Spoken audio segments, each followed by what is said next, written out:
बिस्मिल्लाहिर्रहमानिर्रहीम, अस्सलाम वालेकुम। News night with Anika Nisar के साथ आपको खुशामदीद कहती हूँ। नाज़रीन, पाकिस्तान डेमोक्रेटिक मूवमेंट की मुलाकातें और ये मेल मुलाकात इस तरफ इशारा करें कि हम हुकूमत के लिए मुश्किलात पैदा करेंगे, ये बात मानना पाकिस्तान के लोगों या पाकिस्तान की हुकूमत के लिए नहीं बल्कि अब तो अपोजिशन की जमातों के लिए भी मुश्किल होता चला जा रहा है। कल ही बिलावल भुट्टो जरदारी साहब ने पाकिस्तान डेमोक्रेटिक मूवमेंट को यह चैलेंज दिया कि आप अगर तो वो काम नहीं कर पा रहे थे जो आप करना चाहते थे पीपल्स पार्टी के होते हुए, तो अब कर लीजिए, धरने दे लीजिए, एहतजाज कर लीजिए, लॉन्ग मार्च कर लीजिए।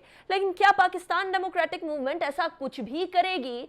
ये अभी भी एक बहुत बड़ा सवालिया निशान है। पाकिस्तान डेमोक्रेटिक मूवमेंट अगर अवामी मसाइल के बारे में बात करती शुरू में ही तो शायद मोमेंटम अलग होता, लेकिन अब पाकिस्तान डेमोक्रेटिक मूवमेंट और पाकिस्तान की हुकूमत दोनों ही क्या अवामी मसाइल को समझ पा रही हैं या नहीं, ये एक अहम सवाल बनता जा रहा है। एक आम आदमी अपने दो वक्त की रोटी, अपने सर पे छत और तन को ढकने के लिए कपड़ा मांगता है, उसके अलावा मैक्रो इकोनॉमिक इंडिकेटर्स की बेहतरी उसकी समझ में नहीं आती। तब जब तक ये माइक्रो इकोनॉमिक इंडिकेटर्स में तब्दील नहीं होगी, उसकी बेटरमेंट में तब्दील नहीं होगी, तब तक मामलात शायद इतने ज़्यादा पुरजोर तरीके से हुकूमत की फेवर में भी ना जाएं। इसको यकीनन पाकिस्तान डेमोक्रेटिक मूवमेंट यूज़ तो कर सकती है, लेकिन क्या पाकिस्तान पीपल्स पार्टी के ना होते हुए पाकिस्तान डेमोक्रेटिक मूवमेंट के लिए कोई बड़ा मोमेंटम बनाना या कॉज करना पॉसिबल भी होगा या नहीं? इन तमाम चीज़ों के ऊपर बात करेंगे। हमारे साथ जो मेहमान होंगे मैं उनका तारुफ करवा दूं। कमर जमान कायरा साहब हमें ज्वाइन कर रहे हैं, पाकिस्तान पीपल्स पार्टी के रहनुमा है। बहुत शुक्रिया कायरा साहब, आपने हमें ज्वाइन किया। It's a pleasure having you. Nihal Hashmi साहब हमारे साथ मौजूद हैं, PMLN के रहनुमा है। बहुत शुक्रिया निहाल हाशमी साहब, आपने हमें ज्वाइन किया। Last but not the least, Islamabad studios में इब्राहिम खान साहब हमारे साथ मौजूद हैं, पाकिस्तान तहरीक इंसाफ के रहनुमा है। इससे पहले कि मैं डिस्कशन का आगाज करूं, मैं ब्रेक की तरफ जाऊंगा।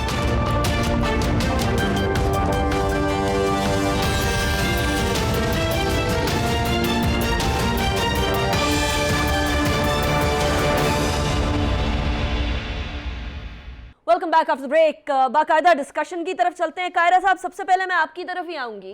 पाकिस्तान डेमोक्रेटिक मूवमेंट पाकिस्तान पीपल्स पार्टी के बगैर कितना कोई फर्क डाल सकेगी आपकी नजर में? क्या हुकूमत के लिए थ्रेट है या अब सिर्फ खानापुरी है?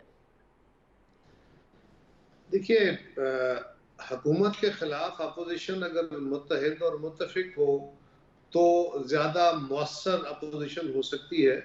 हुकूमत के पास नंबर तो ज़्यादा होता ही है और इस वक्त मौजूदा हुकूमत को जिस तरह की सपोर्ट हासिल है, इसके खिलाफ अपोजिशन का मुत्तहिद और मुत्तफिक होना बहुत ज़रूरी था। जब तक वो रहा, उस इत्तफाक राय ने पे भी किया, हुकूमत को डिफेंसिव भी किया। बाय इलेक्शंस आए, सेनेट के इलेक्शन आए, और जब नहीं रहा तो उसका नुकसान हमने कश्मीर में भी देखा, हमने सियालकोट में भी देखा। अदरवाइज भी आज अगर हुकूमत नारे मार रही है कि हम 23 के बाद भी होंगे और हम सिंध भी जाएंगे और फलां भी करेंगे, तो ये सारे जो भड़के हैं ये बुनियादी तौर पर उसी वजह से हुई हैं। तो जहां तक तल्लक हुकूमत के खिलाफ तहरीक चलाने का है, तो मेरी गुड विशेज है अपोजिशन की तमाम जमातों के लिए कि वो अल्लाह करे हुकूमत के खिलाफ मौसर तहरीक चला पाए। मेरे ख्याल में ये मुश्किल होगा, लेकिन अल्लाह करे, उनका ख्याल है कि वो ज्यादा मौसर तहरीक चला सकते हैं, तो उनके लिए गुड लक टू देम। अल्लाह करे। कायरा साहब, ये सीरियस वाला गुड लक है या ये तंजिया गुड लक है? मैं सीरियस वाला कह रहा हूँ, मैं तंजिया वाला नहीं है। राइट, ठीक है। मैं तो पहले अपनी राय दे चुका हूँ कि अपोजिशन इकट्ठी हो तो मेरी नजर में वही मौसर बेहतर हो सकता है। हुकूमत को दबाव में रखा जा सकता है जैसे कि हुकूमत थी, और हम जब इकट्ठे नहीं रहे तो वो हमें मुस्लिम लीग और JUI ने अलग कर दिया, तो उसके नतीजे में हुकूमत कंफर्टेबल हो गई। लेकिन बहरहाल इस हुकूमत का इस मुल्क के ऊपर एक अजाब की तरह मुसलत रहना पाकिस्तान के लिए बहुत नुकसानदेह है। लिहाजा ये मेरी गुड विशेज होंगी अपोजिशन के लिए, दूसरी जमातों के लिए। आज वो PDM तो नहीं है, अब जो भी है, जिस तरह भी उसका नाम वो रखना चाहे, लेकिन उनके लिए गुड विशेज हैं कि वो अगर अपना भरपूर रोल अदा कर सके और इस हुकूमत से जान छुड़ा सके तो बहुत अच्छा होगा। राइट। अच्छा, निहाल हाशमी साहब, कमर जमा कायरा साहब एक तो गुड विशेस दे रहे हैं कि आप लोग अगर हुकूमत को चैलेंज दे पाएं, लेकिन साथ ही बिलावल साहब ने एक वो चैलेंज भी दिया था कि जो नहीं आप कर सक रहे थे हमारे साथ होते हुए, अब वो कर लें। धरने कर लें, इस्तीफे दे दें, लॉन्ग मार्च कर लें, क्या पाकिस्तान डेमोक्रेटिक मूवमेंट किसी भी तरीके से इस सिमत में जाएगी या जाने का सोचेगी? बिस्मिल्लाहिर्रहमानिर्रहीम। कायरा साहब के लिए बड़ा मोहब्बत, बड़ा एहतराम है, उनकी अपनी राय है, उनका एहतराम है। देखिए, इमरान खान को अगर आप हुकूमत समझते हैं या तो फिर तो ये हुकूमत नहीं है, और जो कुछ इमरान खान साहब कर रहे हैं वो दुनिया के सामने आया है। बात सारी है जो हमारी पार्टी लीडरशिप और ख़ास करके मियां नवाज शरीफ साहब बारहा कह चुके हैं कि हमने इस निज़ाम के अंदर रूल ऑफ लॉ की बात करनी है, हक़ के हुक्मरानी की बात करनी है, हमने पार्लियामेंट की सुपरमेसी की बात करनी है, हमने आइन की बालादस्ती की बात करनी है। हमने बात ये करनी है कि आइन में जो जिसके इख्तियारात हैं, जो जिसका हदूद और क़यूद है, वो उसके अंदर रह के काम करे। पाकिस्तान के लोग अपने हक़ के हुक्मरानी चाहते हैं, तो ये बुनियादी चीज़ें जिसे हमें तब्दील करने की शदीद ज़रूरत है। वरना एक इमरान खान नहीं होगा, कोई और आ जाएगा, कोई और के बाद कोई एक और आ जाएगा, और सारे लोग तो पीपल्स पार्टी में भी कमर जमा कारा जैसे बाकिरदार लोग नहीं है। आई सैल्यूट हिम, ये बहुत कमिटेड वर्कर हैं। आप देखा ना, कल आप देख रहे होंगे वो आपा फिरदौस रुलती फिर रही थी एक दरवाजे से दूसरे दरवाजे।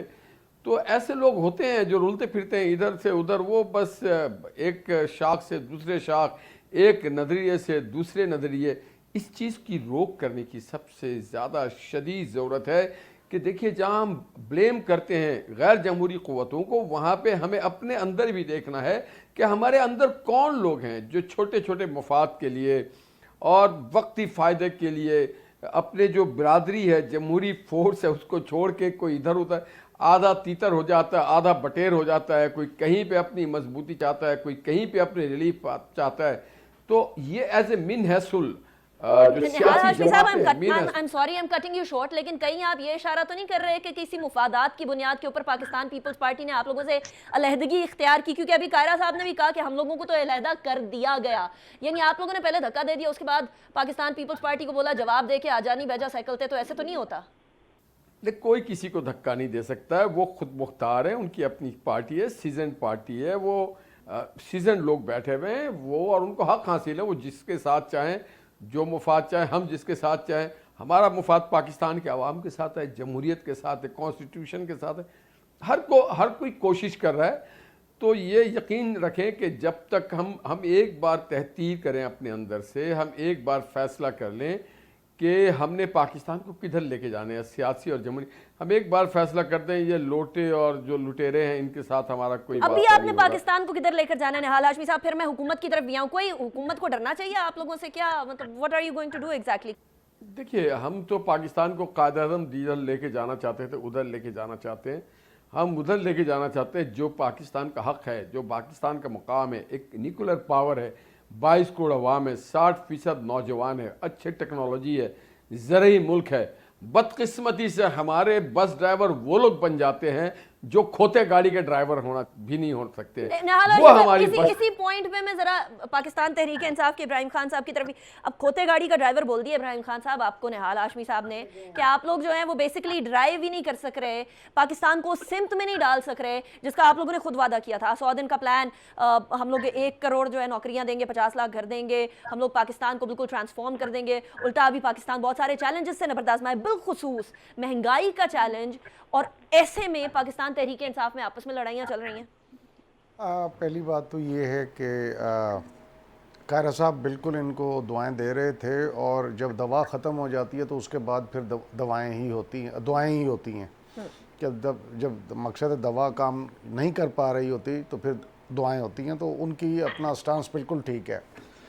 जहाँ तक हाशमी साहब फरमा रहे हैं कि रूल ऑफ लॉ और कायद-ए-आज़म का विज़न, तो बरमला मुझे उस पर एक तड़प सी पैदा होती है कि सुप्रीम कोर्ट पे हमले से लेके जस्टिस क़य्यूम को डिक्टेशंस देते हुए कि इसको इतनी सज़ा दे दो, इसको इतनी सज़ा दे दो, ये पता नहीं किस मॉरल अथॉरिटी के तहत बैठ के रूल ऑफ लॉ और ये फैंटेसी में बातें करते हैं किताबी के, शायद लोग हमारी बातों को दोबारा मान जाएंगे। इनका हक़ाइक़ से कोई ताल्लुक़ नहीं है। अगर इनके पास कोई पब्लिक फॉलोइंग या पब्लिक का इनको सपोर्ट होती तो ये अब नहीं, ये तो पिछले 3 साल बल्कि हमारे बनने के 1 माह बाद ही ये कोई ना कोई एजिटेशन की तरफ आ जाते। इन्होंने बहुत कोशिश की, दोनों पार्टियों ने मिलके भी की, सब ने मिलके भी की, पीडीएम ने भी की, लेकिन आपने नतीजा देख लिया कि माँ सिवाय फजलुर रहमान साहब, जिनके के आपने के मदरसे के तलबा थे, वो उनको इकट्ठा करके ले आए। जब उन बच्चों से इंटरव्यू किया गया कि जी आप क्यों हैं, कि जी पाकिस्तान पे जो है वो कुफर की हुकूमत आ गई है और ये वो, तो फिर मौलाना ने फौरी तौर पे बताया कि इनको इंटरव्यू ना लेने दें। तो आपके ख्याल में पाकिस्तान पीपल्स पार्टी हो या पीएमएल हो, दोनों कुछ नहीं कर सकते? देखें, इससे पहले बिलावल भुट्टो साहब ने जो है लाहौर अपना कराची में एक रैली निकाली थी सिंध में ही।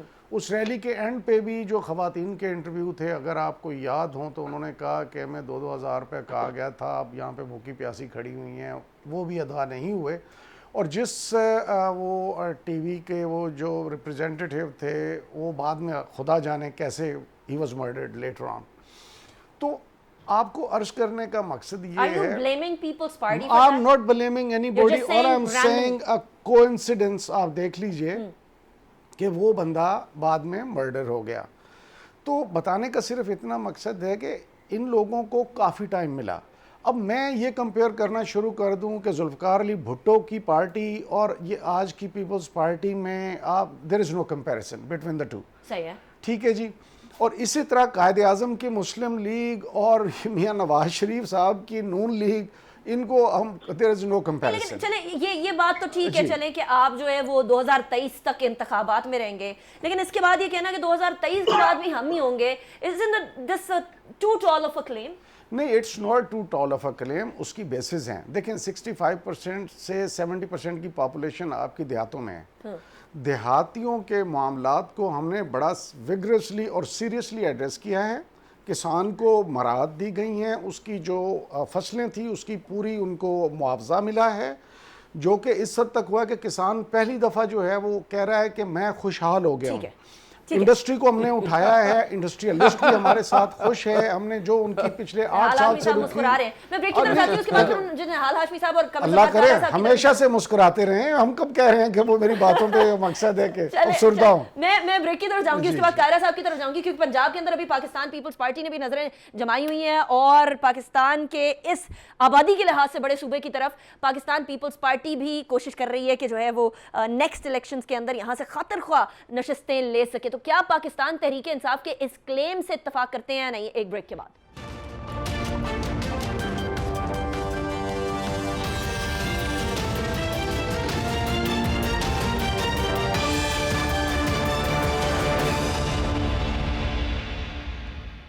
Welcome back after the break. Break पे जाने से पहले किसानों के मसाइल को हल किया है। देहातों के अंदर देहात की जो जहनियत होती है या उनकी जो रिक्वायरमेंट होती है, उसके हिसाब से पाकिस्तान तहरीक इंसाफ ने अपनी डायरेक्शन तब्दील की है या अपनी जो सिमत है उसको रीअलाइन किया है। कायरा साहब, पंजाब, क्योंकि पाकिस्तान पीपल्स पार्टी पंजाब में तो आप ही देखते हैं और आपको यकीनन इन ग्राउंड रियलिटीज़ का भी पता होगा। एक तो पाकिस्तान तहरीक इंसाफ के इस दावे से कितना इत्तफाक करते हैं कि अब जो किसान हैं पंजाब के अंदर वो खुशहाल हैं और अब वो किसी और जमात की तरफ इधर उधर नहीं जाएंगे। एंड कंसिडरिंग दिस, आप लोगों की तरफ से भी पंजाब की काफ़ी सारी नशिस्तों को आए किया जा रहा है 2023 के इंतखाबात के लिए।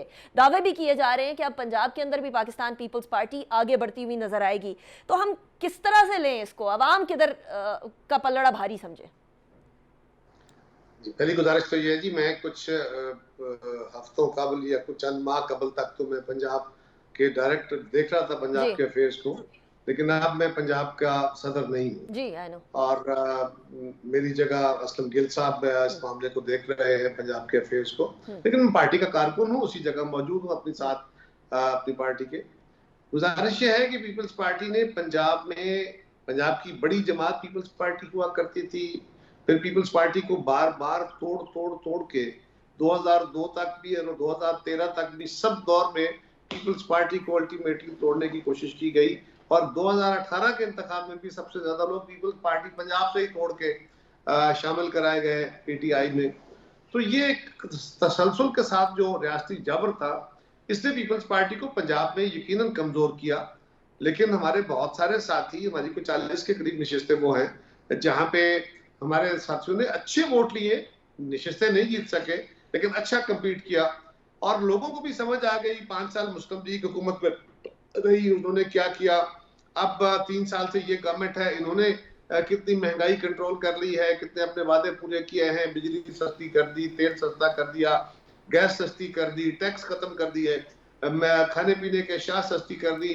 ये जो सारा अमल था, और कितना इन्होंने एहतसाब कर लिया, कितना लूटी हुई दौलत बाहर से ले आए, जिसकी बुनियाद पे नारे लगा के ये हुकूमत में आए थे। तो गुजारिश ये है, ये तो अपनी जगह पीपल्स पार्टी के साथ लोग मौजूद थे। अब पंजाब के लोगों ने भी इसका एनालिसिस कर लिया, और इंशाल्लाह हम सिर्फ क्लेम नहीं कर रहे।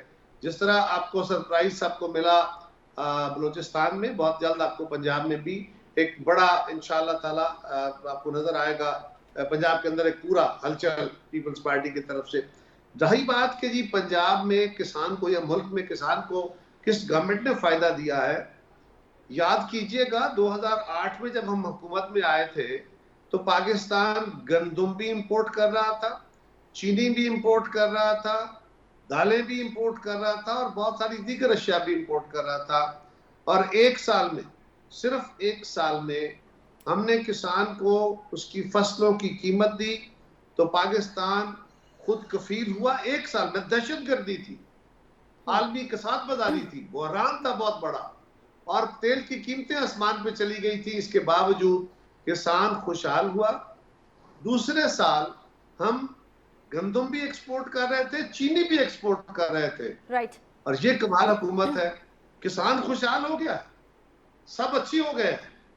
गंदम भी इंपोर्ट हो रही है, चीनी भी इंपोर्ट हो रही है, लोगों को खाने को भी नहीं मिल रही, और महंगाई भी बढ़ती जा रही है, कीमतें भी आसमान पे चली गई हैं, और किसान। कायरा साहब, before I take an answer for this as well, आपने एक सरप्राइज की बात की है, वो सरप्राइज बड़ा इंटरेस्टिंग है। एक तरफ बलोचिस्तान में तो हमें जहरी साहब और अब्दुल कादिर बलोच साहब पाकिस्तान पीपल्स पार्टी में शमूलियत इख्तियार करते हुए नजर आए। पंजाब के अंदर आप लोग जो हैं अभी वो PMLN के लोगों पर नजर रखे हुए हैं या पाकिस्तान तहरीक इंसाफ के? क्या इसके अंदर कोई जहांगीर खान तरीन ग्रुप के नाराज लोग भी हो सकता है, मुमकिनात में शामिल हो सकता है? अगर मैं आज आपको बता दूं तो सरप्राइज क्या रह गया? हिंट ही दे दें खायरा साहब। नहीं, हिंट तो नहीं ना, हिंट तो आप तो फिर मैंने आपको सिर्फ दिया सलाई जला के दे देनी है, अपने घर जला देना तो ये तो नहीं हो सकता ना। चले चले, हम इंतजार करेंगे फिर इस सरप्राइज का। निहाल हाशमी साहब मुस्कुरा रहे थे थोड़ी देर पहले इब्राहिम खान साहब की बात, फिर मैं उसके बाद इब्राहिम साहब का जवाब भी लूंगी। निहाल साहब, मुस्कुराहट की कहे की वजह क्या है? देखिए, बहुत माजरत और अदब के साथ इब्राहिम खान साहब को मैं ज़ाती तौर पे जानता हूँ, बिलमुशाफा नहीं, मगर उनके एक रिश्ते के मामू हैं जो पाकिस्तान के एक बड़े जय्यद सियासतदान हैं, मखदूम जावेद हाशमी साहब।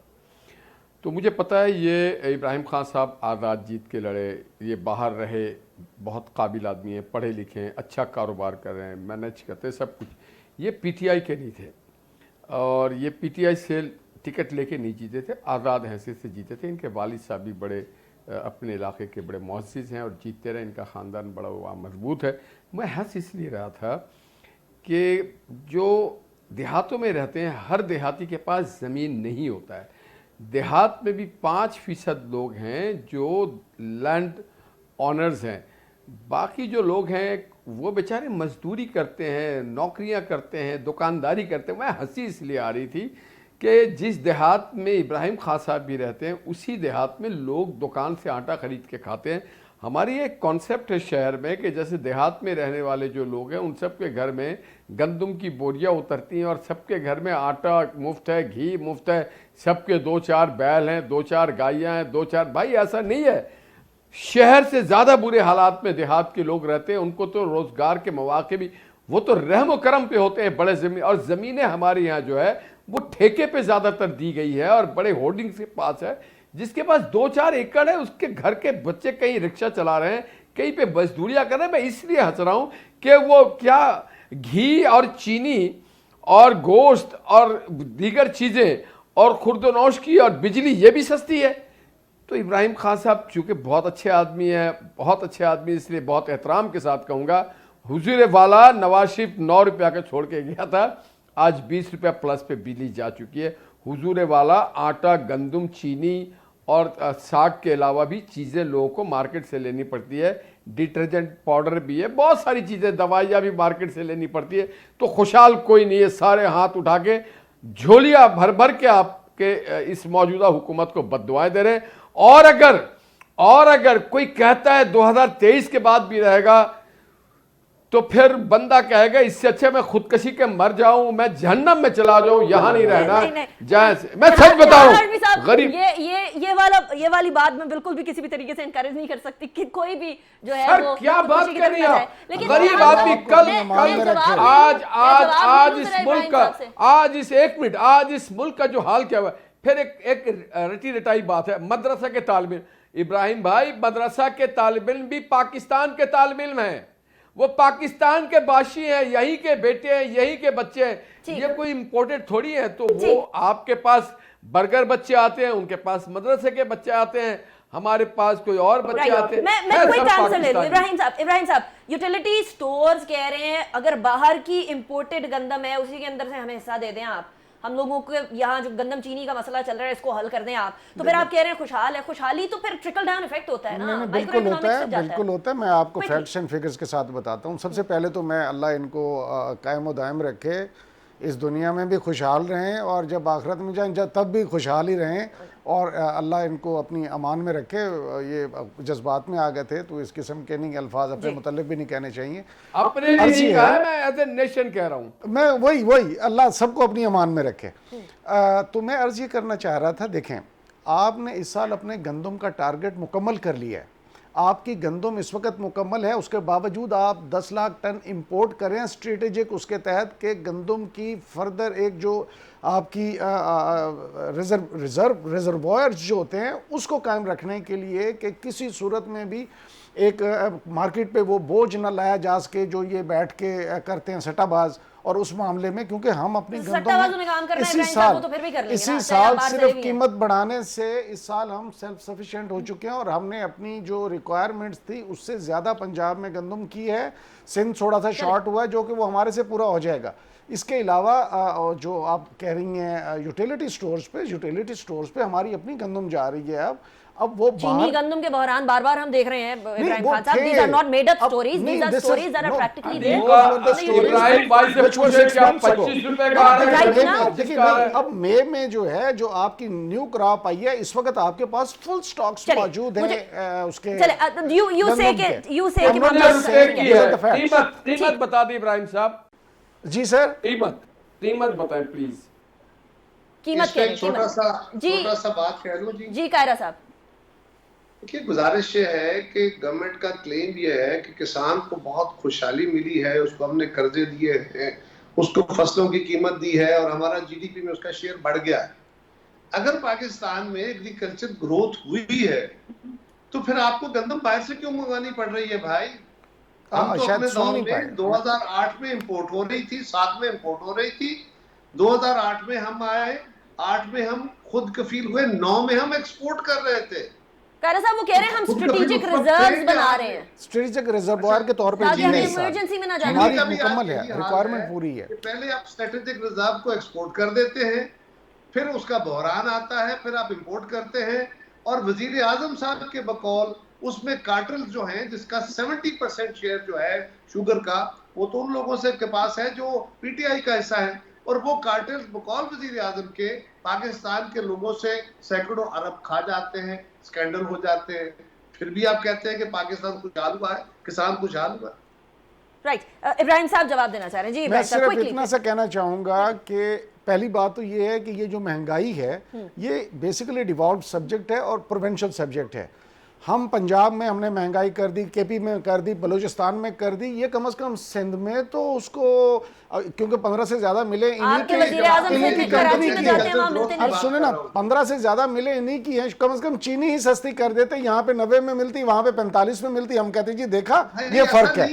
तो ऐसा नहीं हुआ, ये मजे भी उठाना चाहते हैं और तनकीद भी करना चाहते हैं, ऐसे नहीं होता। सिंध के साथ बातचीत में रहे ना, बात करना चाहते हैं और इस तरह करना चाहते हैं तो सुने, हमारे पास मैं आपको फिगर देने लगा हूं, आपकी पीटीआई के लोग जो हैं उनकी 67% चीनी पैदा करने वाली मिलें डायरेक्टली आपकी हैं। मैं तो आपके सिर्फ लोगों सिंध की की बात है। कर रहा हूँ, वहां पे मेरी 90% अलग आपकी नहीं है। है जी, पाकिस्तान की मार्केट टोटलिटी में है।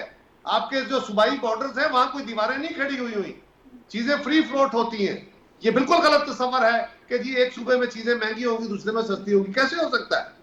ये बिल्कुल गलत तस्वर देखिए, है। प्राइस कंट्रोल मैकेनिज्म जो है डिस्ट्रिक्ट लेवल पे होता है और अंडर प्रोविंशियल गवर्नमेंट होता कायरा है। साहब बात कर लें, फिर उसके बाद फिर मैं इब्राहिम साहब आपकी तरफ भी आ रही हूँ। मुझे कायरा बात साहब, करने दें प्लीज, मुझे बात करने दें। गुजारिश ये है, मैंने तो आपके फिगर आपके सामने रखे हैं, उसका जवाब ये कि जी ये वो काम करें, ये वो काम करें। भाई मैंने तो सिंपल पूछा है कि हमारे दौर में पाकिस्तान में गंदम इंपोर्ट होती थी, हमने एक साल में किसान को सपोर्ट प्राइस दी, अगले साल हम गंदम में खुद कफील और उससे अगले साल हम पाकिस्तान से गंदम एक्सपोर्ट कर रहे थे। आप कौन सा किसान खुशहाल कर बैठे हैं और जीडीपी में उसका शेयर बढ़ा दिया है गंदम का या एग्रीकल्चर प्रोड्यूस का, कि आप गंदम इंपोर्ट कर रहे हैं। इसी तरह चीनी है, आपके दौर में जितना बड़ा स्कैंडल चीनी का हुआ है वो मैं तो नहीं कह रहा ना, आपके वजीर आजम खुद फरमा रहे थे, मेरा तो ये फिक्र नहीं है। तो आप ये फरमाइए कि उसके स्कैंडल भी बने, उसके अरबों डॉलर भी खाए जाएं। तो मेरा तो सवाल बड़ा सिंपल है कि अगर हमारा किसान खुशहाल है और फिर आपको बाहर से चीनी मंगवाने की क्या जरूरत है? आप 72 मैं एक सिर्फ की बात का जवाब दूंगा। 72 की जंग की मेन हेडलाइन उठा के देखें तो उस वक्त भी कहा जा रहा था कि चीनी महंगी और नायाब। मकसद है ये क्रॉनिक इशू है आपका इन लोगों का कि वहां से लेके ये हर हुकूमत को इन्फ्लुएंस करते आए हैं, लेकिन अब ऐसे आगे नहीं होगा। वन ऐसे आगे नहीं होगा, ऐसे यानी कोई कार्टेल नहीं बनेगा, चाहे आपके अपने लोग हों, वो कार्टेल हम सबको अकाउंटेबिलिटी के नीचे ला रहे हैं। वन एंड सेकेंडली मैंने पहले कहा आपको कार्टेल तोड़ पाए अभी तक? जहांगीर तरीन साहब देखिए वो अदालत चले गए, इन्वेस्टिगेशन देखिए इन्वेस्टिगेशंस हो रही हैं। आज तक पहले तो कभी इन्वेस्टिगेट भी नहीं हुए थे मामला, चीजें इस डायरेक्शन में लेके जा रहे हैं। कायरा साहब if you let me response to your Kaira साहब वो आपके सवाल का जवाब देना चाह रहे हैं इब्राहिम साहब। जी इब्राहिम साहब, अच्छा कह रहे हैं कि इस साल देखें हमने लास्ट ईयर इंपोर्ट जरूर किया था, इस साल का जो हमारा रिजर्व है, हमारा रिक्वायरमेंट था, वो टोटल हमारे पास अल्लाह के फजल से बम्पर क्रॉप हुआ है हमारी गंदम का। और ये जो 10 लाख टन हमने कहा है वो जो स्ट्रेटेजिक रिजर्व के तौर पे है उसको हमने रखा है, और वो नेक्स्ट ईयर अब जो क्रॉप आ रही है, क्योंकि इस साल की वो जो हमने प्राइस बढ़ाई थी गंदम की वो लेट हुई, दिसंबर में जाकर वो हो चुकी थी। मेरी सुने जी, ठहर जाएं। मैं मेंबर हूँ अपना इसका एग्रीकल्चर की कमेटी का, तो मुझे ज्यादा इंफॉर्मेशन है इस बारे में। सुन तो लीजिए ना जी कायरा साहब, सुन लीजिए।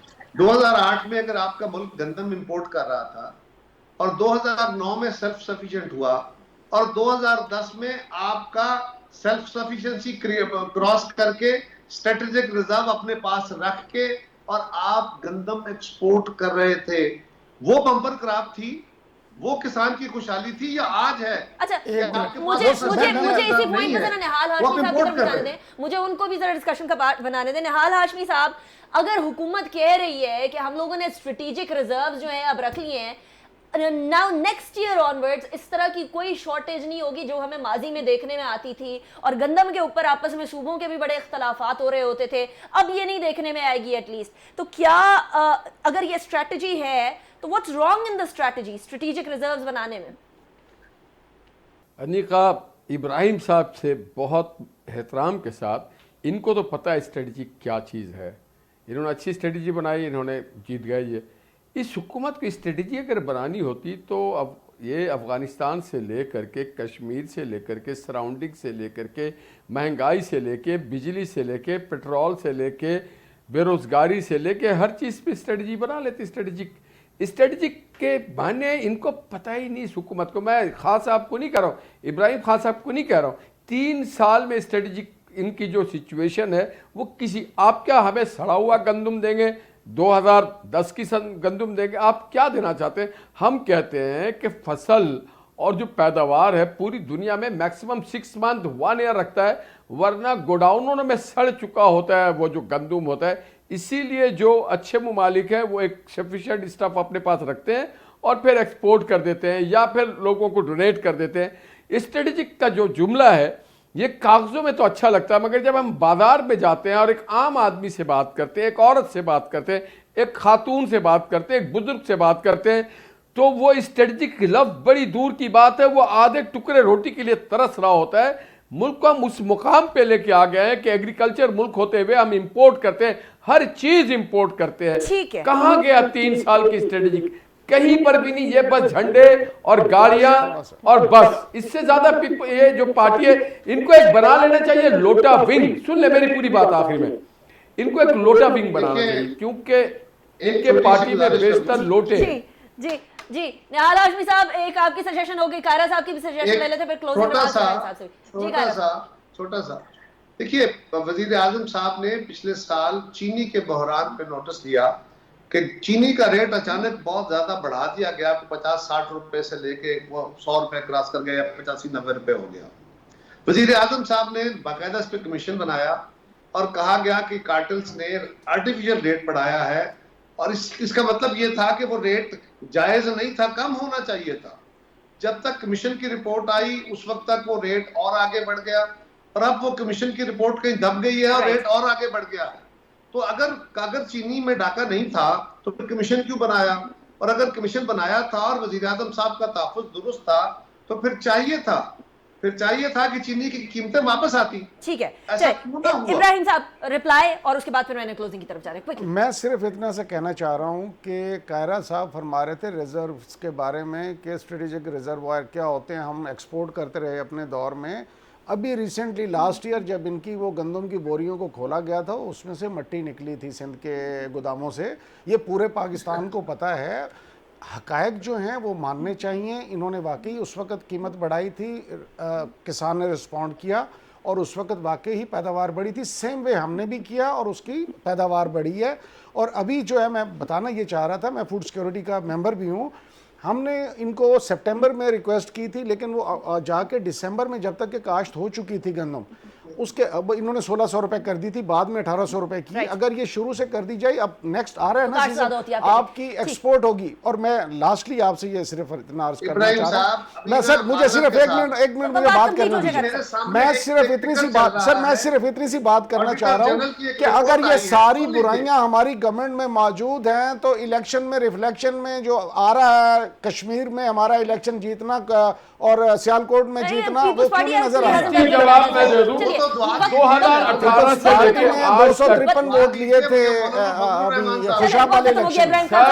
जिन लोगों ने 2018 में जिताया था उन्होंने अभी भी अल्टीमेटली जो भी पॉलिसी हो, जब तक वो एक आम शहरी के लिए आसानियां पैदा ना करे तो फिर बड़ी मुश्किलात पैदा होती हैं उस हुकूमत के लिए और पाकिस्तान तहरीक इंसाफ के लिए। अभी सबसे बड़ा चैलेंज ये है कि वो मैक्रो इकोनॉमिक इंडिकेटर्स जो बेहतरी की तरफ जा रहे हैं उनको माइक्रो इकोनॉमिक इंडिकेटर्स में भी ट्रांसलेट कर सके। जब तक वो नहीं होता तब तक अवाम बहुत सारे सवालात करती रहेगी, और यकीनन जब अवाम सवालात करेगी तो सियासतदानों को, वो सियासतदान या सियासी जमातें जो कि अपोजिशन में मौजूद हैं, उनको भी एक मौके मिलेंगे। तो पाकिस्तान डेमोक्रेटिक मूवमेंट से लड़ने का पाकिस्तान तहरीक इंसाफ के पास एक बड़ा सादा और आसान तरीका है, और वो ये कि अवामी मसाइल को हल कर दें। अनीका निसार को इजाजत दीजिए, अपना बहुत ख्याल रखिएगा। अल्लाह हाफिज।